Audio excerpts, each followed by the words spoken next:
में बच्चे previous class में एक क्वेश्चन दिए थे, how to calculate due date. बहुत सारे बच्चे जैसे कि रूपम नहीं आई थी, बहुत सारे बच्चे इसमें क्लास में ऐसे भी है कि जो कि प्रीवियस क्लास में नहीं आए हुए थे। तो आई होप कि आप लोग को ये आ गया होगा समझ में। ग्रुप में भी भेजे थे ना, नहीं भेजे थे? तो how to calculate due date एक बार समझ में तो आ गया होगा जो बच्चे आए होंगे। जो बच्चे नहीं आए थे उनको थोड़ा प्रॉब्लम, उसके लिए 5 मिनट फिर से अभी क्या करते हैं एक बार, हाँ रिकैप करते हैं। ये देखिए, तो how to calculate due date. तो ड्यू डेट देखो, इसको तो सिंपल में हम लोग ये भी समझते हैं, how to calculate due date.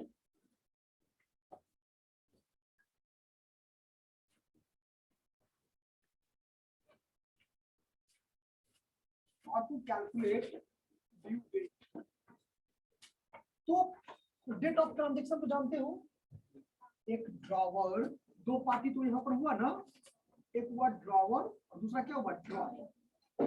एक वो पर्सन जो सामान खरीदने वाला होता है और एक वो पर्सन जो सामान बेचने वाला होता है। तो वो व्यक्ति जो सामान बेचता है उस व्यक्ति को ही हम लोग क्या कहते हैं, ड्रॉवर कहते हैं। और जो सामान खरीदता है उसको हम लोग ड्रॉवी कहते हैं। तो यहां पर एक लाइन और भी लिख सकते हैं कि सेलर इज नोन, सेलर कहो या फिर क्या कहो, इसमें ऐसे भी लिख सकते हैं आप, ड्रॉवर, सेलर और क्रेडिटर। सप्लायर भी बताए थे तो वही हो गया क्रेडिटर। इसका 3 नाम। तो कभी अगर ऑब्जेक्टिव हम आपसे पूछते एग्जाम में, या एग्जाम में ही आपसे ऑब्जेक्टिव पूछा जाए, जो creditor is also known as, तो आप कह सकते हो ड्रॉवर, ठीक है। दूसरी तरफ ड्रॉवी है तो इसको is also known as purchaser, या इसी को हम लोग क्या कर सकते हैं। तो अब देखो कि यहां पर दो पार्टी है एक्स और Y. X sold goods to Y, X sold goods to Y, इस तरह से आपका क्वेश्चन रहेगा। तो एक्स ने किसको सामान बेचा है, वाई। तो एक्स इज कॉल्ड ड्रॉवर कह सकते हैं, और वाई इज कॉल्ड। अब ये बोला क्या कि ठीक है ये बेच रहा है का ऑन 1 जनवरी 2020, 1 जनवरी 2020 को एक्स ने वाई को सामान बेचा, ये कह करके कि आपको हम 3 महीने का मोहलत देते हैं। या वही बोला, जो सामान खरीदेगा वही बोलेगा कि हाँ सर मेरे पास पैसा नहीं है, अभी सामान हमको दे दीजिए, हम आपको आफ्टर 3 मंथ क्या करेंगे, पेमेंट कर देंगे। जैसे नो, ये तो हो सकता है। तो एक्स ये फॉर 3 मंथ, एक चीज यहां पर ये याद रखना, फॉर 3 मंथ।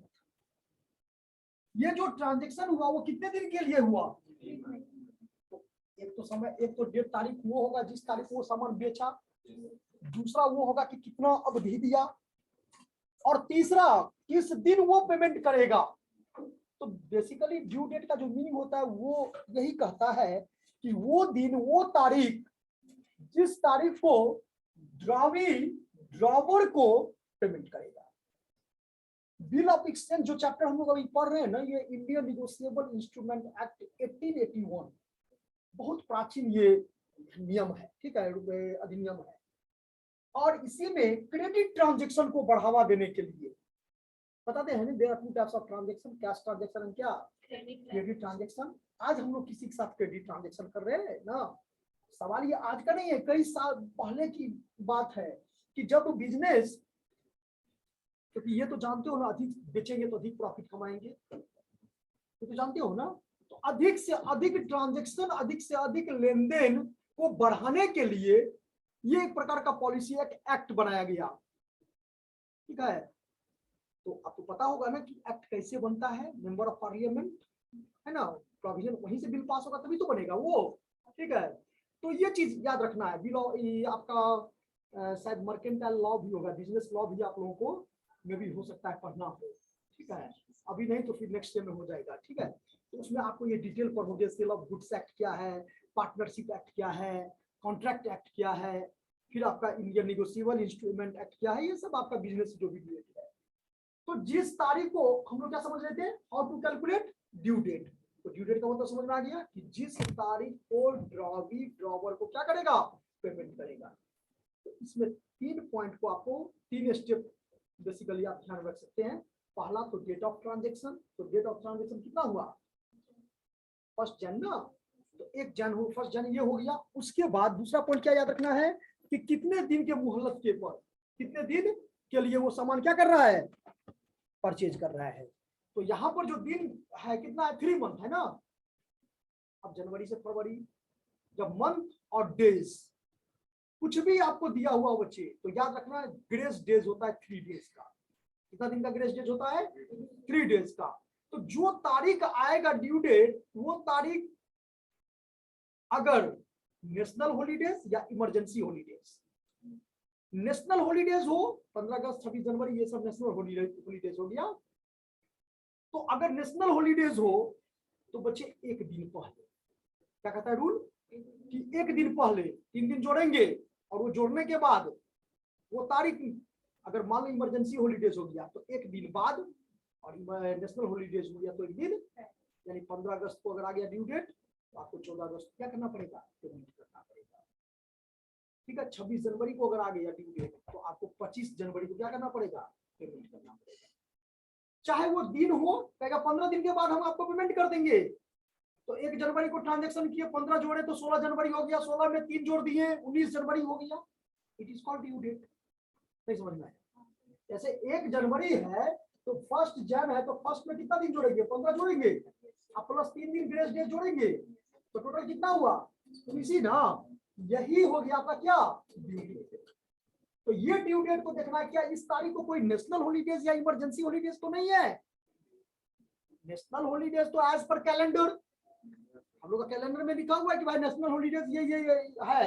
अब 2 अक्टूबर आ गया, गांधी जयंती हो गया, तो नेशनल हॉलीडेज है ना।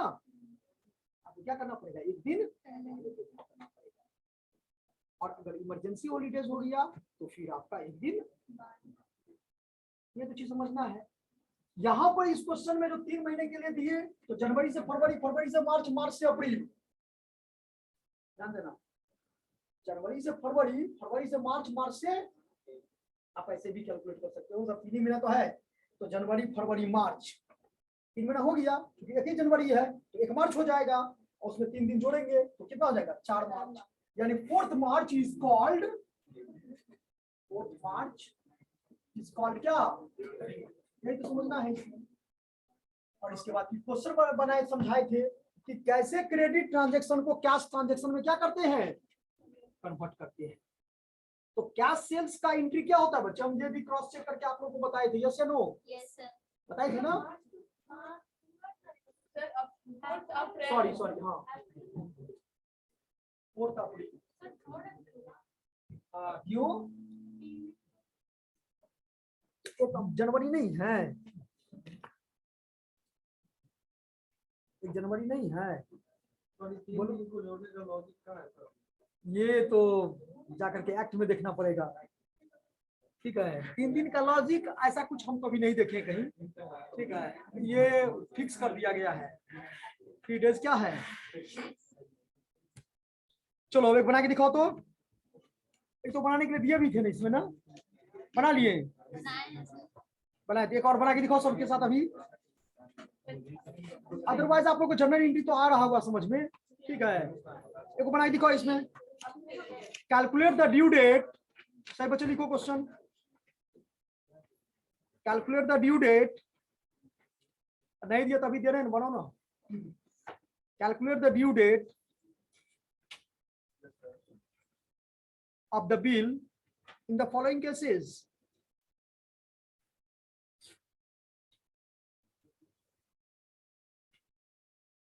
Calculate the due date of the bill in the following cases.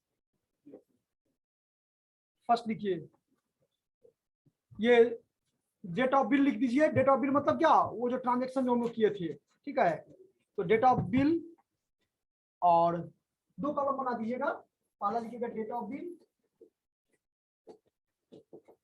और यहाँ पर लिखिएगा पीरियड, कितना अवधि है, कितने दिन का है, कभी 3 महीना रहेगा, कभी डेज में रहेगा, वो लिखोगे ना, तब तो कैलकुलेट करोगे।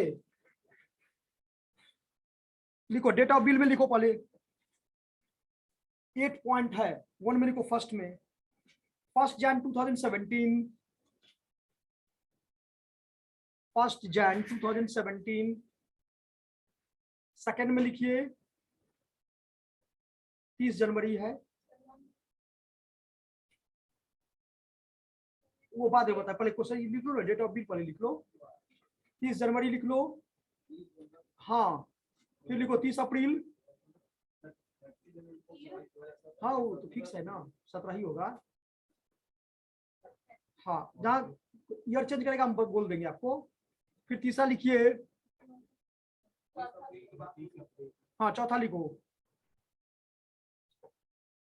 15 जनवरी 15। हाँ अरे हम ऐसे क्वेश्चन दे रहे, हमको जानना है, ये समझना है कि आपका how to calculate due date. फिर लिखिए 5th नंबर में लिखिए 1 जन,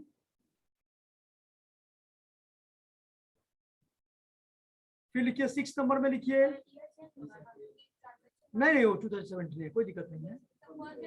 अरे हम उसमें डेज और ये लिखवा देंगे। हाँ फिर लिखिए 12 मई 2017,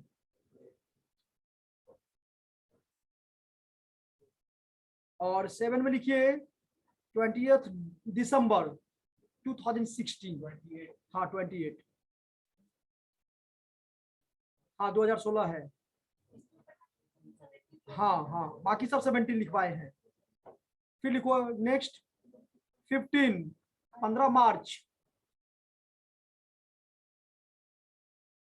चलो इसमें लिखो पीरियड में। हाँ पहला लिखो 3 मंथ, दूसरा में लिखो 1 मंथ, तीसरा में लिखो 2 मंथ, और चौथा में लिखो 60 डेज 60 दिन। नेक्स्ट में लिखो 30 डेज 30 डेज।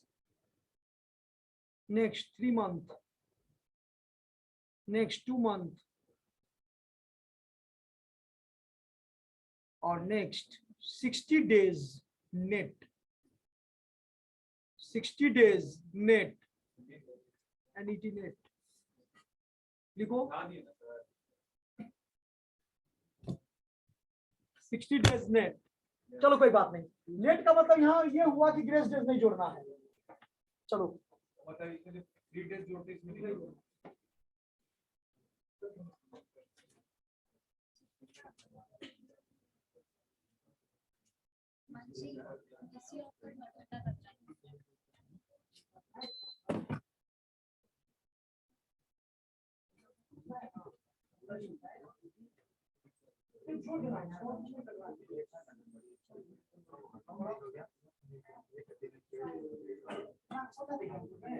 देखो एक बना के समझाते हैं, उससे पहले भी फॉर्मेट समझाए थे ना।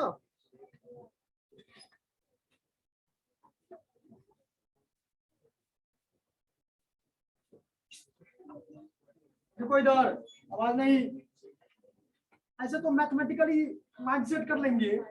फर्स्ट क्या है बोलो तो,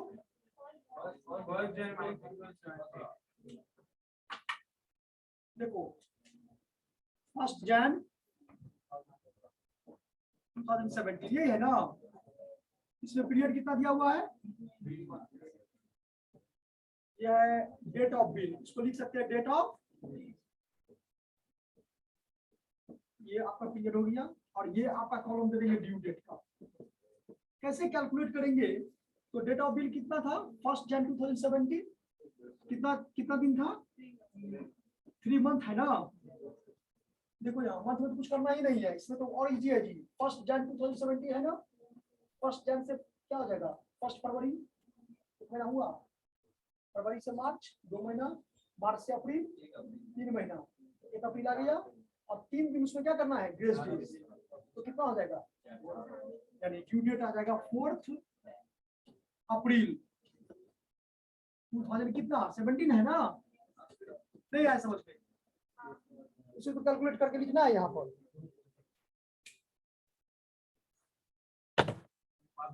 बोलिए, हाँ देखियो कोई दिक्कत नहीं है। हाँ डेज वाला में देखो क्या किए, जनवरी से हमको 3 महीना आगे चलना है। जैसे आपको हम बोले कि 3 महीना के बाद आपसे 500 रुपया लिए, ऐसे समझ में जी आ जाएगा। और हम बोलेंगे क्या कि हम आपको 3 महीने बाद देंगे, तो कौन सा दिन होगा, 1 अप्रैल ना। और चूंकि ये ट्रांजेक्शन बिल ऑफ एक्सचेंज का है, हाँ 3 रहता तो 3 करते, 10 रहता तो 10 करते।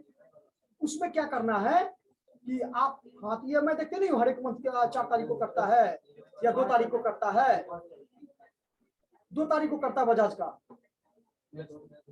तो याद रखना है कि 2 तारीख को अगर मान लो हर एक महीना 2 तारीख को, यानी वो ड्यू डेट हो गया, जैसे उससे बाउंस हो जाएगा, अपने क्या करते हैं डेट क्रॉस कर जाएगा तो फिर आपको फाइन मिलेगा। मतलब सर 3 मंथ के तो 1 अप्रैल आ गया, उसमें फिर 3 दिन ऐड कर, हाँ वो फिक्स है, हाँ 4 अप्रैल वही आंसर होगा। रहा डेज वाला, तो डेज वाला क्या था उसमें, बोलो 15 जनवरी, बात नहीं करो, 15 जनवरी 15 जैन 2000 कितना डेज है 60, यानी ये तो मान लो कि 60 ये होगा प्लस 3 ग्रेस होगा, इन टोटल कितना दिन जोड़ना है इसमें, ठीक है। अब हमको ये बताओ जनवरी कितना दिन का होता है 31, तो 31 अगर मान लो 15 दिन तो ऑलरेडी पहले ही था, 16 इसमें दे देंगे तो जनवरी खत्म। फरवरी कितना होगा 28, मार्च 29 कर देंगे यहाँ पर। कैसे पता चलेगा, वो तो अच्छा क्वेश्चन है कि 29 मुझे कैसे पता चलेगा, शुद्ध भाषा में समझ लो, जो साल 4 से कट जाए, बोलो नहीं समझ में आया। अब जैसे 2020 है 4 से कट जाएगा, 2016 है 4 से कट जाएगा, 2012 है 4 से कट जाएगा, लेकिन 2018 नहीं कटेगा। तो जो साल 4 से क्या हो पूर्ण रूप से विभाजित हो जाए, ठीक है, वो क्या हो जाएगा, उस दिन वो साल जो होगा फरवरी कितना दिन का होगा 29 दिन का होगा, अदरवाइज 28 दिन का होगा। अब समझ में आ गया, ठीक।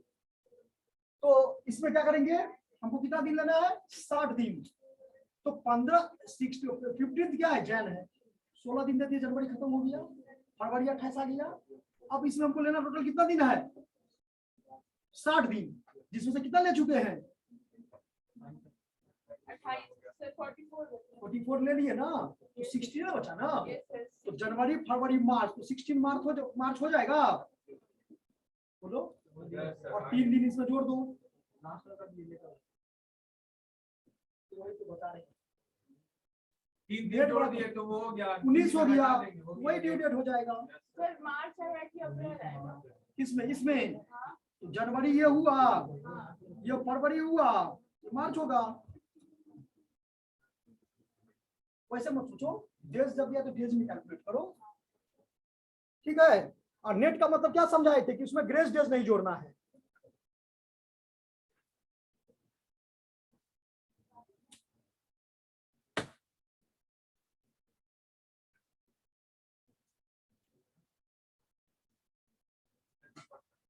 अपने अपने मन से बनाओ, कोई किसी को बताओगे नहीं।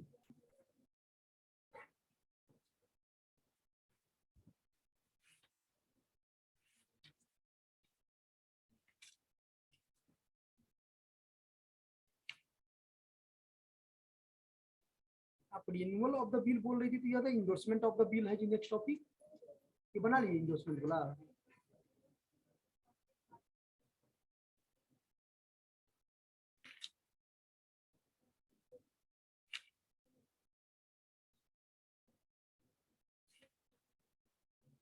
आपके बुक में दिया हुआ है रिन्यूअल क्या, तो बाद में होगा, तो बहुत आगे है जी, कोई बता दे रिन्यूअल वाला बता देना। ठीक,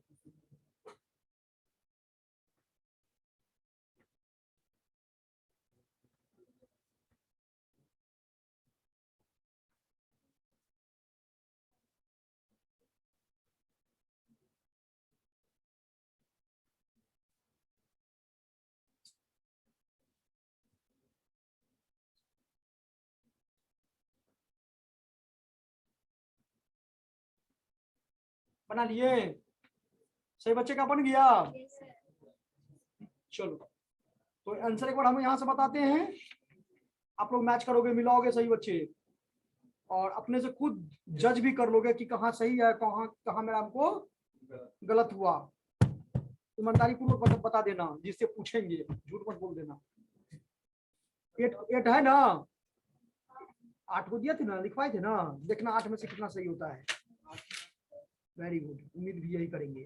फर्स्ट देखो 4 अप्रैल 2017, सेकंड देखो 3 मार्च 2017, और उसके बाद 3 जुलाई, हाँ ठीक है। उसका चौथा में देखो 19 मार्च, और पांचवा हो गया 3 फरवरी। 4 फरवरी होगा यानी इसको सर्कल करो, इसको सर्कल करो, समझाएंगे हम अभी। 4 फरवरी 5वां नंबर था नहीं है ना? ओके। 6 नंबर में देखो 14 अगस्त, हाँ, क्योंकि वो हाँ, और 7वां देखो 3 मार्च, और 8वां देखो हाँ करेक्ट। क्या इसमें प्रॉब्लम क्या हुआ था जी 5वां में? 5वां क्वेश्चन क्या था? 30 दिन बोला है, तो ठीक तो है। आप लोग को ये पता नहीं है कि जनवरी 30 दिन को होता है? नहीं जी, 31 दिन का होता है। 1 जनवरी लिखा हुआ है तो 30 दिन ना जनवरी में जाएगा, तो जनवरी खत्म ओवर हो गया, 3 दिन ग्रेस डे, तो फरवरी 1 2 3, 4 को कैसे लेंगे? एक को छोड़ के मिलेंगे। क्यों एक को छोड़? हाँ, एक को छोड़ दिए 1 जनवरी को, तो 30 दिन हुआ ना? नहीं समझे? तो आपका जनवरी 31 का होता है ना, 31 दिन का है आपका। एक 1 जन दिया हुआ है, ट्रांजेक्शन किए, आपको कह रहे हैं कि 30 दिन के बाद हम पेमेंट कर देंगे, तो आपको पैसा हम 31 तारीख को देंगे ना। 1 जनवरी तो किए, तो आज का थोड़े हम काउंट करेंगे, ठीक है? ये तो 12 बजे के बाद फिर तो वो बड़ा कहोगे कि 12 बजे से पहले किए तो उस दिन को काउंट करेंगे, और 12 बजे के बाद किए तो नहीं काउंट करेंगे, ठीक है? ये याद रखना है, समझ में आ गया? कोई दिक्कत? No sir.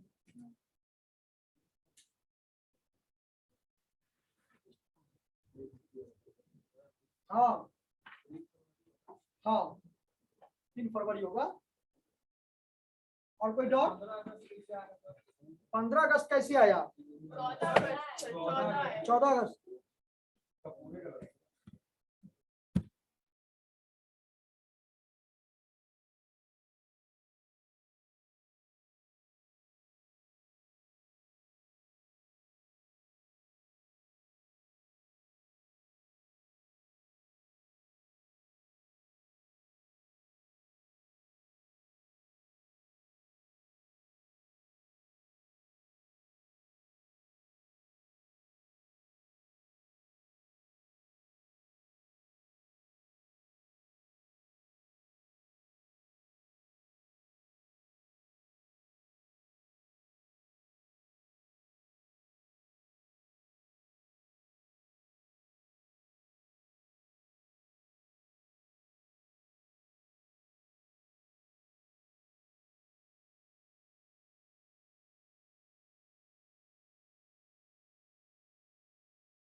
टॉपिक लिखिए, तो टॉपिक आपका है सेकंड, इसका जो है टॉपिक है, एक वर्ड है इसमें, बहुत अच्छा इजी वर्ड है, endorsement of the bill. Endorsement एक रिटायरमेंट पे आता है। बात होता है, पर ये सेकंड टॉपिक यही है।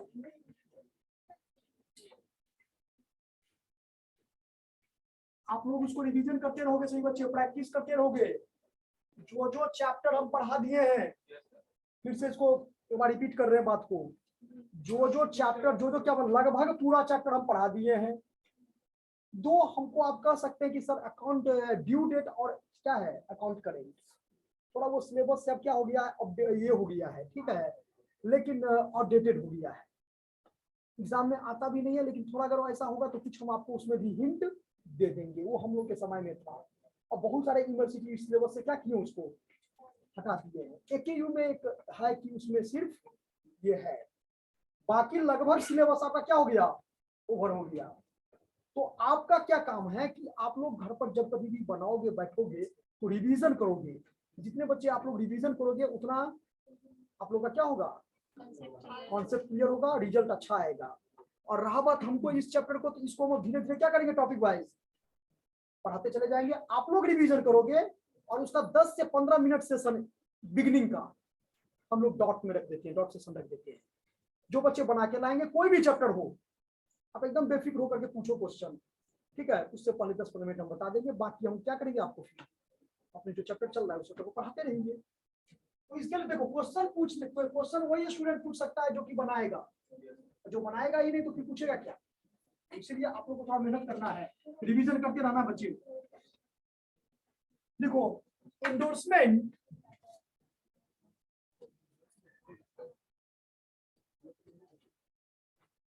endorsement of the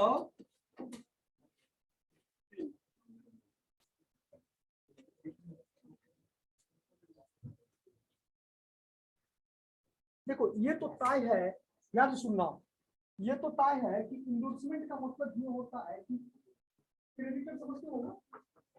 अब जैसे मान लो कि हम सामान परचेज करें, किससे, इनसे परचेज करनी, अब इनसे परचेज के तुमको तो पेमेंट करना पड़ेगा ना। ये क्या हो गया, ड्रॉवर, हम क्या हो गए, ड्रॉवी। अब ये महाशय इनसे पैसा लिए हुए, ध्यान से समझो क्वेश्चन को, कॉन्सेप्ट समझना। हम क्या किए, सामान इनसे परचेज किए, तो मुझे तो पेमेंट इनको करना है। वो चाहे तरबूजा पर गिरे या तरबूजा पर चटनी गिरे, करना तो तरबूजे को है, तो पेमेंट तो करना ड्रॉवी को ही है। चाहे ड्रॉवी उस ड्रॉवर को या उसके जो कोई क्रेडिटर है ये बोले कि हमको पेमेंट नहीं कीजिए direct,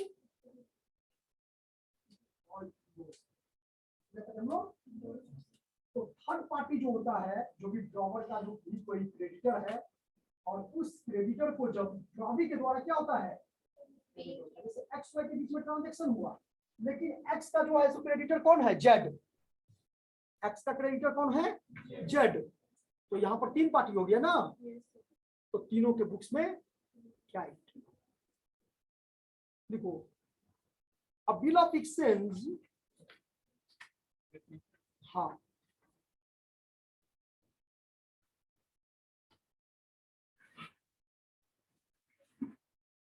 a bill of exchange is a negotiable instrument. A bill of exchange is a negotiable instrument.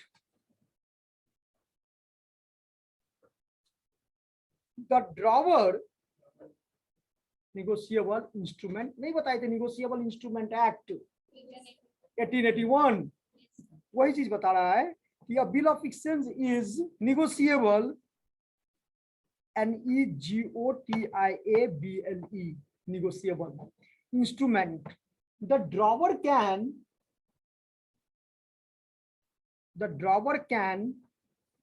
endorse it. The drawer can endorse it. It in favor of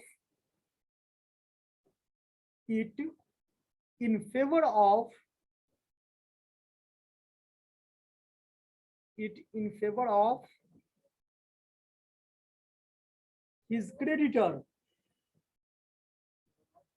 Favor of his creditor. In this case,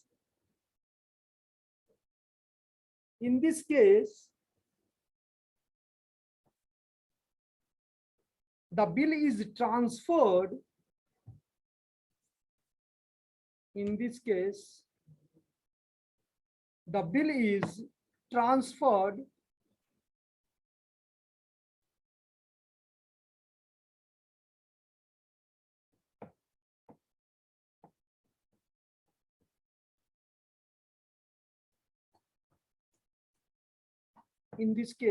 the bill is transferred from the drawer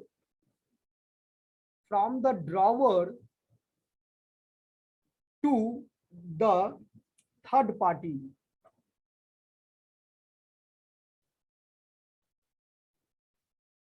to the third party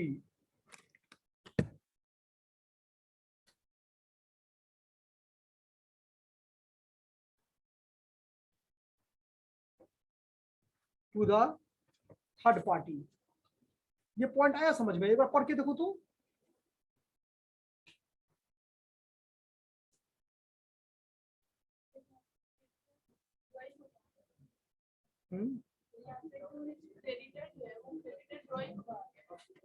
नहीं नहीं, creditor कहा गया किसको? जैसे अभी नहीं समझाए थे कि हम उनसे सामान खरीदेंगे, अब उनको पेमेंट करना है, उनका भी कोई और महाजन है, क्रेडिटर है जो थर्ड पार्टी है।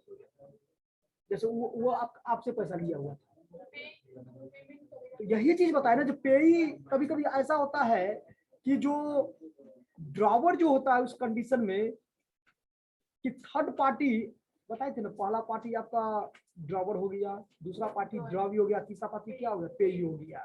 ठीक है, तो ये इंडोर्सी का भी एक रोल होता है इसमें। तो इसके लिए जो ड्रॉवर है उसके बुक्स में क्या एंट्री होगा? तो ड्रॉवर के बिहाफ में वो पैसा उनको दे रहा है, उसका नाम होगा डेबिट की नहीं होगा? नहीं, इंडोर्सी यहाँ पर तो दो वर्ड थोड़ा लिख लो, तो नीचे में लिखो, तो पैराग्राफ चेंज करके थोड़ा लिख लो नीचे में, पैराग्राफ चेंज करके। Here drawer is called the endorser. Here drawer is called the endorser and third party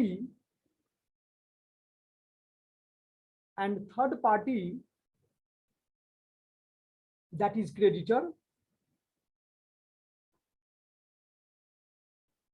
and third party that is creditor is called the endorsee,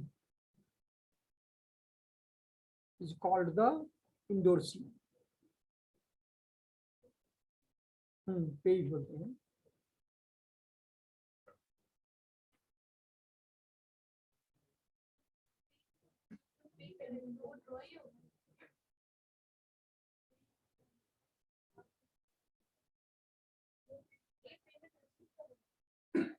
हाँ, ये रिसीव करेगा पेमेंट। हाँ, ये पेमेंट रिसीव करेगा। नहीं, पे तो आपको हर हाल में वही होगा, क्या नाम है उसका? ड्रॉवी। कहाँ पे ही कहें लिखा है? नहीं नहीं, आवाज नहीं, बात नहीं करो पीछे।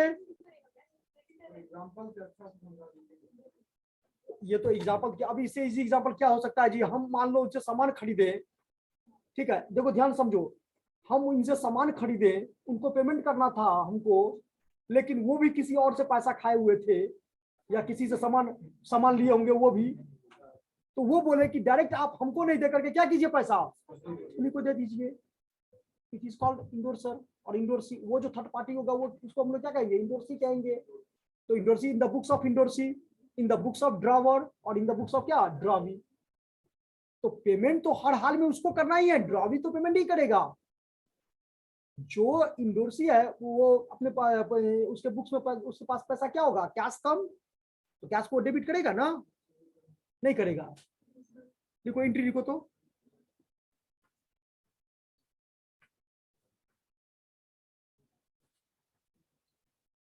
in the books of drawer,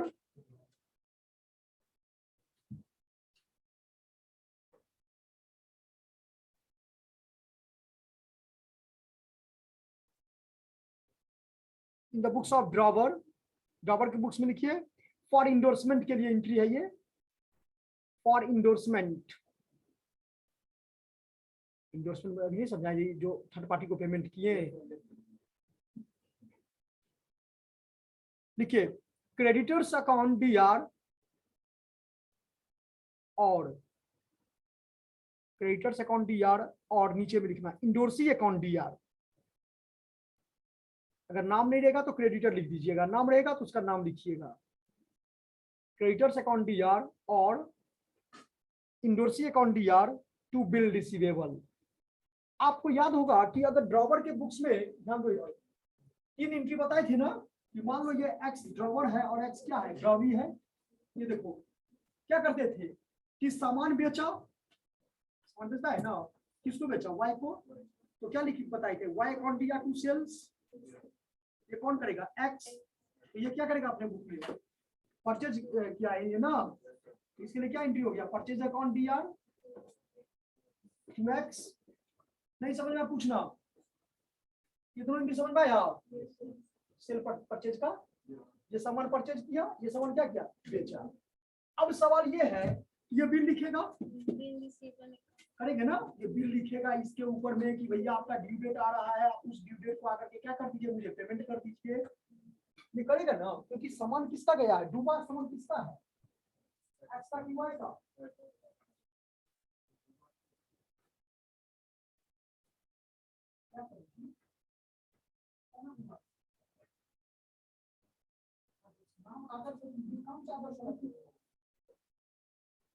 पढ़ाए नहीं समझ आया क्या, इसके भी समझेंगी।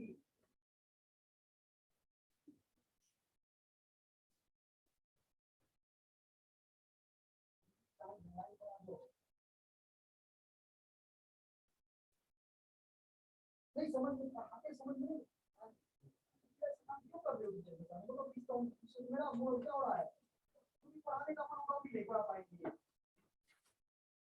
तो होमवर्क हो जाएगा यहाँ पर सब 10 मिनट कितना है मेरे को पता चल रहा है हमको।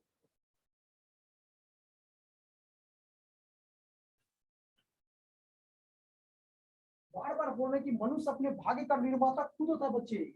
अगर आप सक्सेस नहीं करते हो तो उसमें सबसे बड़ा, आप अगर फेल्योर होते हो तो इसमें सबसे बड़ा किसका योगदान रहता है, खुद स्टूडेंट का है, उसके कोई दूसरा थोड़े है। बाबूजी माताजी क्या करेंगे, पिताजी माताजी क्या करेंगे, पैसे नहीं इन्वेस्टमेंट करेंगे, उनका भी सपना है कि मेरा बेटा थोड़ा अच्छे पोजीशन पर जाए। और बहुत जब सपना टूटता है तो बहुत माता पिता को तकलीफ होता है, और वो आपको पता कब चलेगा, जब आप खुद माता पिता बनोगे। अभी तो कुछ पता नहीं चलेगा किसी को, हमको भी नहीं वो पता चलता था, अभी पता चल रहा है ना। नहीं बेटा है, अगर मान लो पृथ्वी पर आप ही थोड़े बच्चे हो, और भी तो बच्चे हैं। सवाल हम ये करना चाह रहे हैं कि बच्चे अगर नहीं समझ पाते तो बार बार जितना बार पूछना है पूछो ना, कई मना करते हैं बच्चे को। ऐसा नहीं कभी आप क्वेश्चन पूछे होंगे और नहीं बताए होंगे, कई बताओ हम क्वेश्चन यहाँ पढ़ा रहे हैं, लेक्चर दे रहे हैं वो।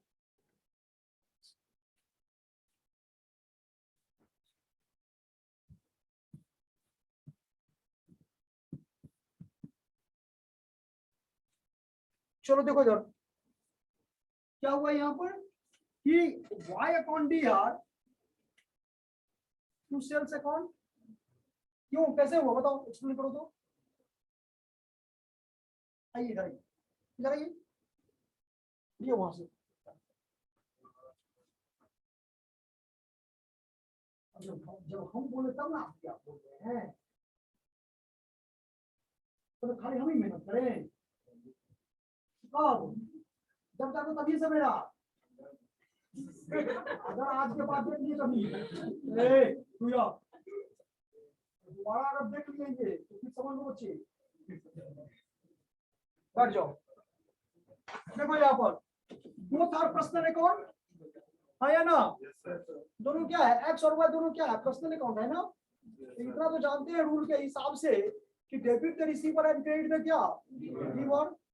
अब एक्स सामान बेच रहा है, किसको बेच रहा है, वाई को, तो Y is the receiver, that is Y account is debited in the books of क्या एक्स, है या ना। दूसरी तरफ सेल जो है वो तो रेवेन्यू है, इनकम है, तो according to the nominal account उसको क्या करते हैं, क्रेडिट करते हैं ना, क्रेडिट और गेन एंड इनकम रूल होता है ना। तो उसके हिसाब से वाई अकाउंट दिया टू क्या हो जाएगा, सेल्स, और इसके लिए परचेज मतलब एक्सपेंसेस हो गया। तो सामान अगर मान लो मार्कर खरीद रहे हो तो पैसा तो गया ना मेरे यहाँ से, मार्कर खरीदेंगे तो बार बार मार्कर खरीदेंगे, मार्कर का मेरा बिजनेस ही है तो खरीदेंगे बेचेंगे, खरीदेंगे बेचेंगे, यही करेंगे ना। तो अगर मान लो कि मार्कर परचेज किया, मैंने परचेज क्या हुआ, बिजनेस के लिए एक्सपेंसेस हुआ ना, according to the nominal account debit और एक्सपेंसेस एंड, देखो एक के लिए ये एक्सपेंसेस है तो दूसरे के लिए ये क्या है, इनकम है। इनकम है तो क्रेडिट और एक्सपेंसेस है तो, डेबिट और इसमें ये रिसीवर है और इसमें ये क्या है, गिवर है। वाई के पॉइंट ऑफ व्यू से क्या सोचोगे, वाई के बुक्स में एक्स था तो एक्स के बुक में, वाई परचेजर के बुक में सेलर का नाम तो सेलर के बुक में परचेजर। ऐसा नहीं है कि परचेजर के बुक में परचेजर का नाम, ये अपोजिट चलता है, इनवर्स चलता है। तो वाई अकाउंट दिया टू सेल्स। अब क्या समझा रहे थे कि वाई क्या करेगा, सॉरी एक्स क्या करेगा, वाई के ऊपर में एक बिल लिखेगा कि हाँ आपका ड्यू डेट आ रहा है, आप आकर के क्या कीजिए, इसको साइन करके मुझे ये मैंने ये कमिटमेंट कीजिए कि हम ड्यू डेट को आकर के क्या करेंगे, आपका पैसा पेमेंट कर देंगे। क्यों, क्योंकि सामान तो एक्स का गया है, डूब रहा पैसा किसका, एक्स का ना, इसीलिए एक्स क्या किया, उसको एक्स को क्या दिला रहा है। ठीक है, तो एक्स बिल लिखेगा, फिर बिल पर क्या करेगा, वाई साइन करेगा कि हाँ आपका इन्फॉर्मेशन मुझे क्या हुआ, मिल गया है, हम इस तारीख को आकर के क्या करेंगे, पेमेंट कर, इस तारीख को तो ड्यू डेट को आके हम आपको पैसा क्या करेंगे, पेमेंट कर देंगे। वो बिल फिर वापस किसके पास आएगा, यही रीजन था कि आप फाइल देखे होंगे, बिल रिसीवेबल और बिल पेबल, ये बिल ऑफ एक्सचेंज का ही देन है। बिल रिसीवेबल और ये बिल कलेक्ट करेगा, इट मींस इसके लिए क्या हो जाएगा, बीआर, और किसके यहाँ से आएगा, वाई वाई की भरोगा ना, और इसमें क्या करेगा, वाई ये हो जाएगा आपका एक्स अकाउंट दिया टू क्या, इसको पेमेंट करेगा। और तीसरा और लास्ट एंट्री बताए थे कि बैंक कैश account। कलेक्ट करेगा वो, तो जनरली अब बैंक में ही, अच्छा यही एंट्री ड्यू डेट में होगा, ये थर्ड एंट्री जो है किस डेट में होगा, ड्यू डेट में। तो क्या रहेगा, तो क्या सब चेक रहेगा, तो बैंक जनरली बैंक से ही करते हैं। तो यही चीज आपको इंडोर्समेंट में है कि यहाँ बैंक अकाउंट दिया टू क्या लिखेंगे, बिल रिसीवेबल यहाँ ये बैंक ना लिख करके उस इंडोर्सी का क्या होगा, यानी जेड मान लो जेड है, तो जेड अकाउंट दिया तो क्या, समझ गया यार।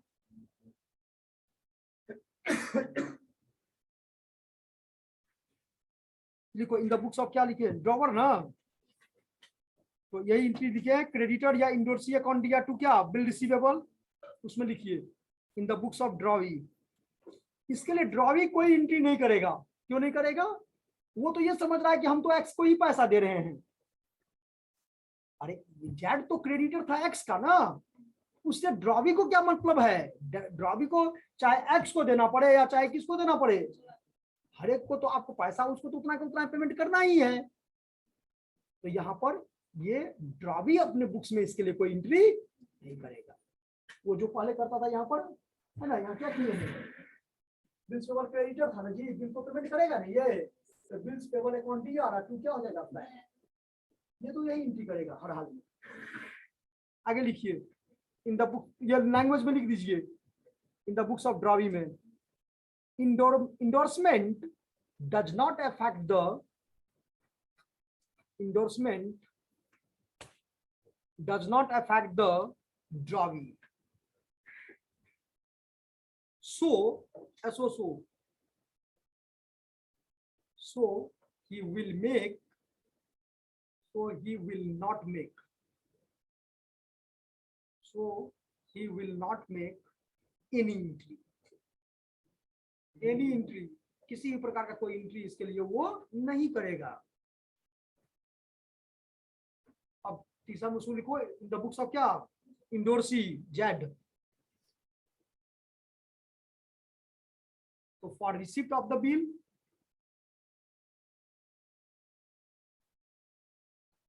ठीक है, bill receivable account D R, उसमें क्या किए, देखो वहां क्या किए थे, बी आर, मतलब Z account D R to B R होगा ना, एक्स के बुक्स में क्या लिखोगे, जेड अकाउंट दिया टू, नहीं समझना है ये बैंक की जगह यही ना बोले कि यहाँ पर आपका उसका नाम हो जाएगा थर्ड पार्टी का, तो जेड ही होगा थर्ड पार्टी, तो जेड टू बी आर होगा। तो जब जेड के बुक्स में बनाएंगे तो जेड जो डेबिट हुआ है तो उसमें क्या हो जाएगा, एक्स क्रेडिट ना, और जो बी आर इसमें क्रेडिट है वो उसमें बी आर क्या हो जाएगा, डिपोजिट हो जाएगा। B R account D R to endorser, endorser मतलब drawer,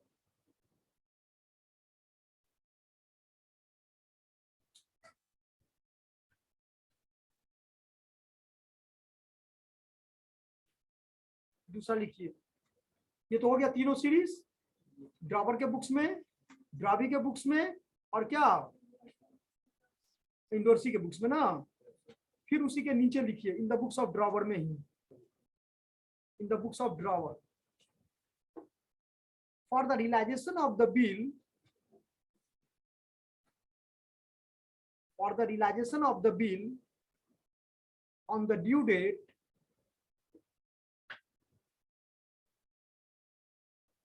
for the realization of the bill on the due date, or if the bill is met MET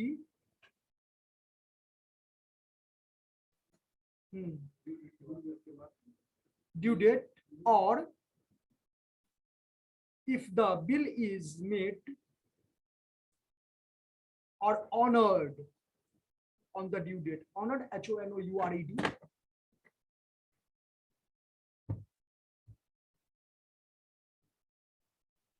or honored on the due date. इसके लिए बच्चे कोई entry हम लोग नहीं करते हैं। 2 पेज आप लोगों को सेंड कर रहे हैं, इसको घर पे क्या करना है बच्चे आप लोगों को,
इसको थ्योरी पढ़ेंगे और सही बच्चे इस क्वेश्चन को क्या करेंगे, हाँ बना करके लाएंगे। प्रैक्टिस एक ही प्रैक्टिकल दे रहे हैं इस पर, हाँ अभी जो भेज रहे हैं।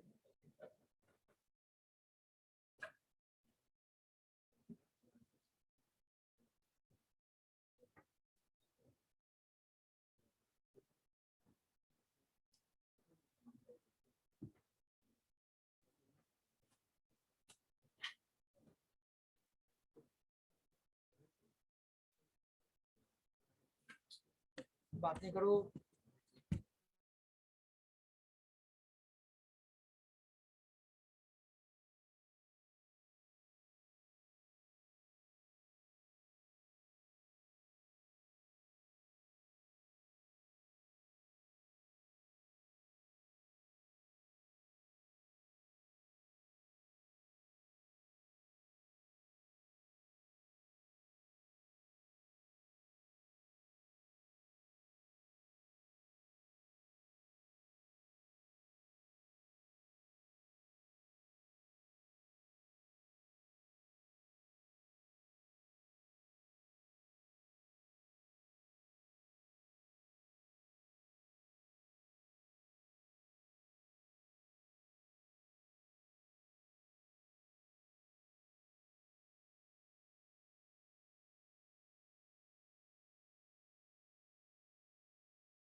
ओके बच्चे, thank you all of you.